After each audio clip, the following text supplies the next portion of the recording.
maxaa ka dhexeeya ciidamada Itoobiya ee dalka ka baxaya iyo ogolaanshiyaha farmaajo doorasho wakhtigeedii ku dhacda macadaadiskii maamul goboleedyada madasha xisbiyada qaran iyo aqalka sare ayaa midho dhalay mise khayre iyo farmaajo ayaa ugu dambeyn kala xamaam aruursaday. waxaa inoo raaci doona warar hadda soo baxaya oo sheegaya in khayre uu ka qaybgalaya shirka maamul goboleedyada uga socda magaalada dhuusamareeb. kusoo dhowaada warleer miidiya ku mahadsan idiin la socodkiina.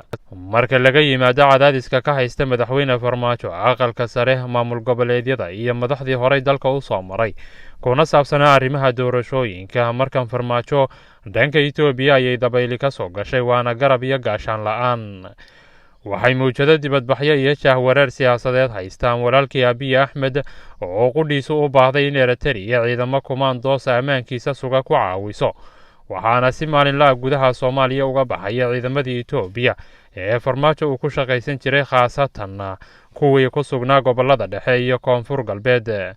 maadaama gobollo badan oo gudaha Itoobiya ay la wareegeen kacdoon wadayaasha Oromada iyo jabhadda OLF, sidoo kalena Abiy Ahmed uu wajahayo xilligiisii ugu xumaa intii uu siyaasadda Itoobiya majaraha u hayay. toddobaadyadii lasoo dhaafay boqolaal qof oo Itoobiyaan ayaa lagu dilay gudaha Itoobiya. wasiirkii gaashaandhigga ee dalkaasina xabsiga ayuu liinta ku cabaya. welina waxa ay hor fadhiya malaayiin Oromo cadhaysan iyo ciidamada Itoobiya. sawirro laga soo qaaday magaalada Jigjiga ee caasimadda Soomaali galbeed ayaa muujinaya ciidamo Itoobiyaan oo wato hubka culus iyo taangiyo, islamarkaasina ku sii jeeda buuraleyda Itoobiya, kuwaasi oo si maalinlaha uga tallaabaya halkaasi kana imanaya dhanka Soomaaliya.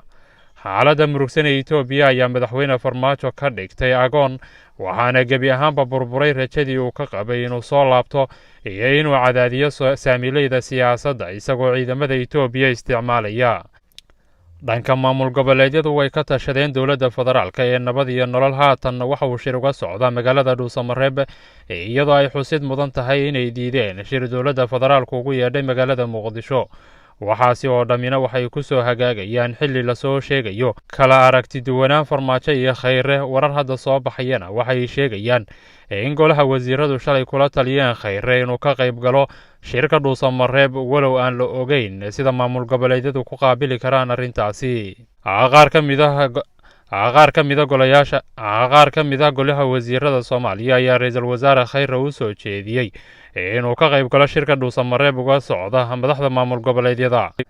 sidaan ku helayna ilo xogogaala, waxay golaha wasiiradu soo jeedintaasi ku soo gudbiyeen intii uu socday shirkii golaha wasiirada ee uu shalay guddoominayay ra'iisul wasaare khayre, kaasi oo laga soo saaray qodobo ay ka mid ahaayeen in doorashadu wakhtigeedii ku dhacdo.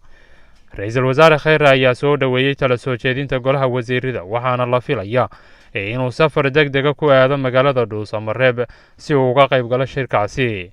lama ogase waxay ka yeeli doonaan maamul goboleedyadu.